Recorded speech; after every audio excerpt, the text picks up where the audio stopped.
There are thousands of parents in this world that are frankly, ladies and gentlemen, incapable of raising and supporting a child when they can barely take care of themselves.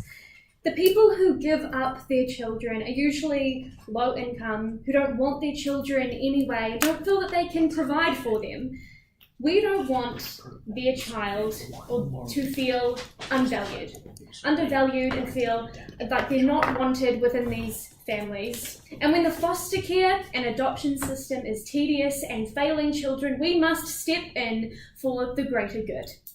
We believe on this side of the house that under a model would be most beneficial when we sell children at any age under 14 where they cannot have their own consent, and child welfare laws and regulations will still apply. So education is still compulsory, you're still not allowed to abuse your child or sexually abuse your child, and there will be no child labour. So we think the majority of sales will be for children under 5, so the parents can still have an influence in who this child is going to be and raise this children into the child that they want. So they will only occur between residences of a single country, and the terms of the sale are up to the individual negotiation. So we have one burden in this debate. We need to prove that we get better outcomes for children and families. The principal parameter that lies in this debate is that it is legitimate, ladies and gentlemen, to create a market and a product typically thought to be unsellable if it brings better outcomes for the children. So we bring 4 points for you today. Firstly, why the current system is failing children. Secondly, how we put them into better homes. Thirdly, how we help adopting parents. And fourthly, how we benefit the selling parent. So let's move on to my first point, why the current system is failing children. There are thousands of children born every year into families who do not want them or cannot afford them.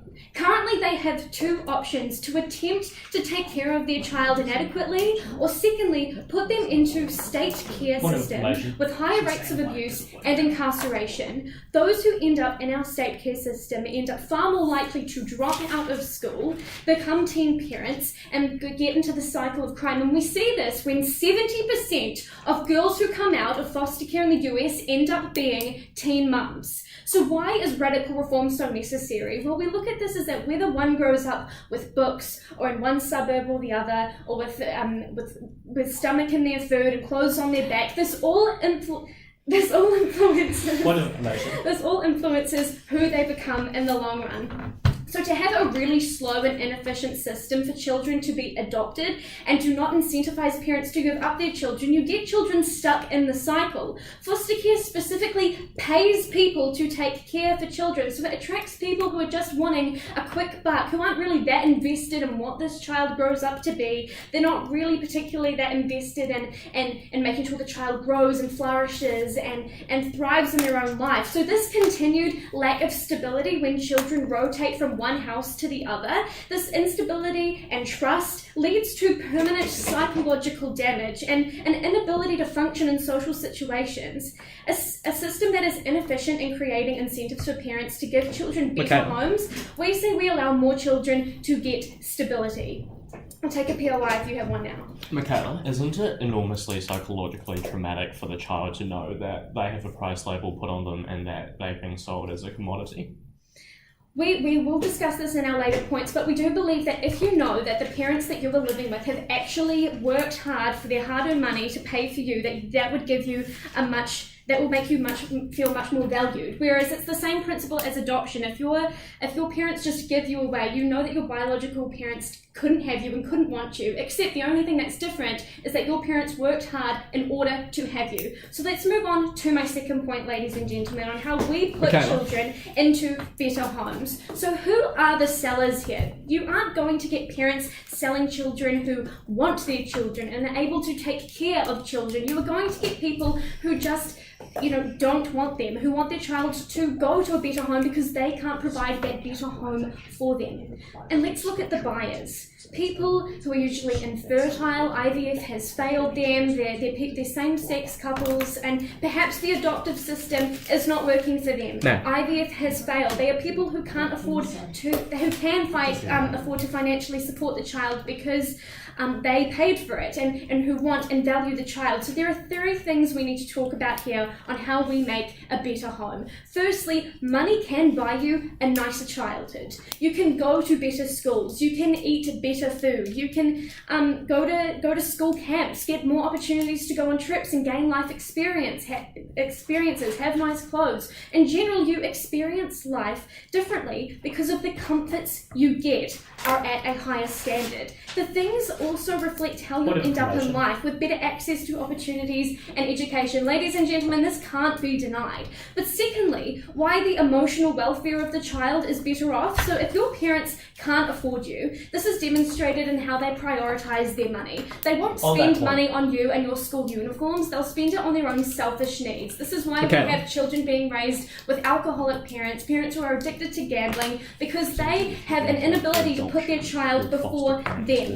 As a child, this would feel pretty demoralizing if you don't feel valued and you feel unwanted. But thirdly, your biological parents sell you, yes, but your adoptive parents will give you a thriving life. They have signaled that they value you. You get a better family relationship. Your parents are immersed in who you are. They put you before them, and you'll be in the long run, you'll be benefited by people who actually want you. And in addition, the price parents are willing to pay will decrease as the child gets older. We know this because parents will want to be involved in the child their whole life. So purchases will happen when the child is young, because as a parent, you can have a huge impact on who they are. But when you give someone love and compassion for their whole life, they end up being a better person, because you're guaranteeing that you're preventing them from the harms that they could get if they were in a home where they were unwanted. I'll take a POI.